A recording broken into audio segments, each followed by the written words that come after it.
Bonjour mon petit pirate, j'espère que tu vas bien, que tu passes une belle journée.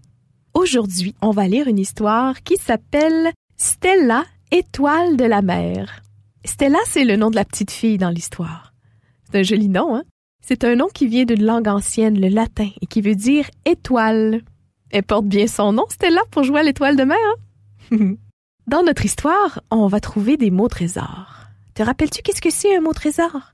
Un mot trésor, c'est un beau mot, un mot précieux, un mot original, qu'on n'entend pas souvent et qu'on va découvrir ensemble. Alors, avant de commencer l'histoire de Stella, on va ouvrir notre coffre de pirate pour trouver les mots trésors qui se cachent dans les pages de notre livre aujourd'hui. Alors, j'ouvre mon grand coffre et qu'est-ce qu'on va trouver? Un premier mot trésor. Oh, en fait, c'est 3 mots, ça. Les mots étoile de mer. Ah, il est même dans le titre de notre histoire, celui-là. Qu'est-ce que c'est une étoile de mer? Est-ce que c'est une étoile qui brille comme on voit dans le ciel? Est-ce que c'est une plante, une algue ou un animal? Une bonne question, ça. Une étoile de mer, c'est un animal. Un petit animal en forme d'étoile qui vit dans la mer. Est-ce qu'il y a un autre mot trésor dans le coffre? Ah oui, le mot poisson-chat. Poisson-chat? Qu'est-ce que c'est un poisson-chat? Un poisson-chat, c'est un poisson d'eau douce. Ces poissons-là, ils vivent dans les lacs et dans les rivières. On les appelle des poissons-chats parce qu'ils ont des barbillons, des sortes de petites moustaches qui pendent de chaque côté de la bouche, comme des moustaches de chat. Les poissons-chats n'ont pas de très bons yeux, alors ils se servent de leurs barbillons pour trouver de la nourriture ou pour se repérer quand ils nagent dans des eaux sombres ou dans la boue. Je me demande s'ils miaulent au fond de l'eau. Qu'est-ce que t'en penses? Je vais chercher dans le coffre pour un dernier mot trésor. Ah, j'ai trouvé le mot hippocampe. Oh, c'est un autre animal, ça, un hippocampe. C'est un tout petit poisson dont la tête ressemble un peu à celle d'un cheval. C'est pour ça qu'on le surnomme le cheval de mer. Contrairement au cheval qui peut courir très vite, l'hippocampe nage debout et très, très, très lentement. Bon, on a trouvé nos 3 mots trésors, étoile de mer, poisson-chat et hippocampe. On est prêt à commencer notre histoire? On y va! Stella, étoile de la mer. Stella et Sacha sont au bord de la mer. C'est la toute première fois pour Sacha. « C'est très beau, n'est-ce pas? » fait Stella. « C'est très grand, » dit Sacha. « Et très bruyant. » Stella est déjà allée à la mer une fois, lorsqu'elle était très petite. Elle en connaît tous les secrets. « Est-ce que l'eau est froide? » demande Sacha. « Est-ce qu'elle est profonde? Est-ce qu'il y a des monstres marins? » « L'eau est chaude, » dit Stella, « et je ne vois pas l'ombre d'un monstre marin. Allez, tu viens, Sacha? »« Pas tout de suite. » « D'où viennent les étoiles de mer? » demande Sacha. « Mais du ciel, voyons, » répond Stella. « Ce sont des étoiles filantes qui sont tombées amoureuses de la mer. »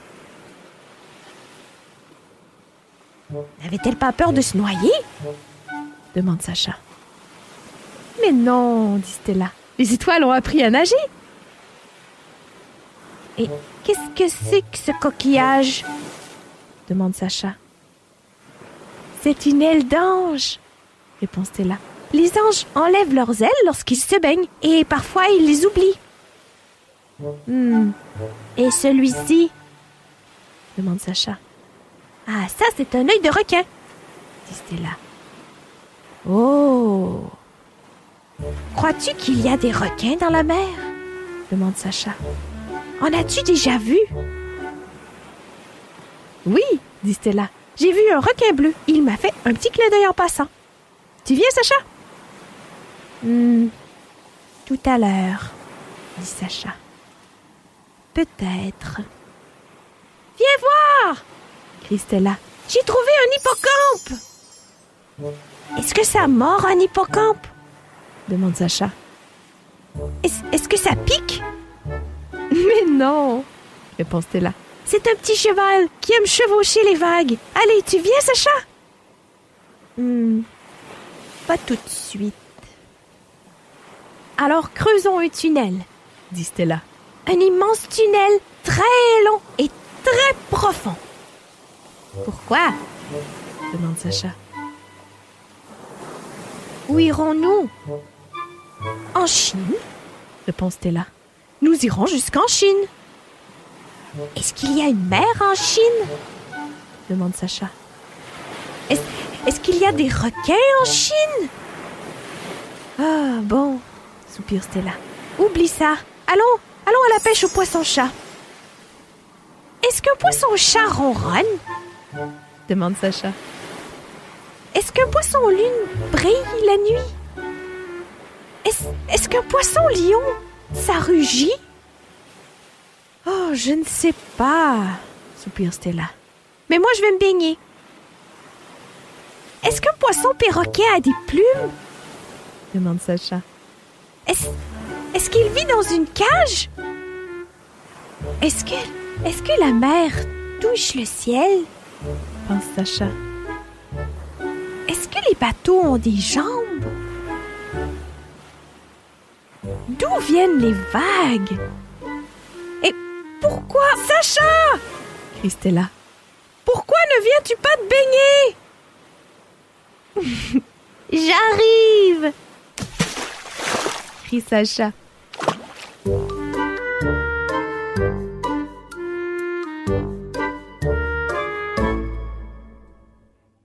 Et toi, mon petit pirate, est-ce que ça t'arrive des fois d'avoir tout plein de questions dans ta tête?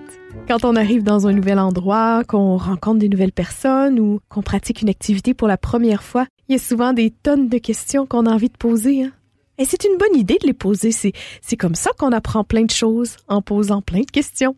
Je l'aime beaucoup, cette histoire-là, moi, parce que je trouve que Stella et son petit frère Sacha ont une belle complicité. Sacha pose des questions à sa grande sœur, qui a déjà vu la mer. Et elle lui répond avec beaucoup de patience et surtout avec beaucoup d'imagination. En plus, on a découvert 3 magnifiques mots trésors dans notre histoire, t'en souviens-tu? L'étoile de mer, le poisson-chat et l'hippocampe, 3 animaux qui vivent dans l'eau. Ils sont gravés dans ta tête maintenant, ces beaux mots-là, hein? Tu peux les utiliser quand tu veux. Merci d'avoir écouté l'histoire de Stella, l'étoile de la mer, mon petit pirate. On se retrouve bien vite avec plein d'étoiles dans les yeux pour explorer de nouvelles mers, de nouveaux pays, se faire de nouveaux amis. Et en attendant, t'as le droit de poser toutes les questions que tu veux. À bientôt! Stella, étoile de la mer. Texte et illustration, Marie-Louise Gay, édition Dominique et compagnie. Les pirates en pyjama. Conception et narration, Émilie Deveau. Montage, Émilie Gagné. Une production de Pouvoir des mots Gaspé, la MRC de la Côte de Gaspé, de la Ville de Gaspé et Radio Gaspésie avec le soutien financier du Fonds canadien de la radio communautaire. Les pirates en pyjama, une œuvre en conformité avec les lois sur les droits d'auteur avec Copybec. La chanson thème des pirates en pyjama est interprétée par le chœur d'enfants de l'école de musique Miller-et-Sol de Gaspé sous la direction de Mathilde Côté et enregistrée par Aïke Barcelou du studio Anguedo. Visitez le radiogaspésie.ca pour plus d'infos.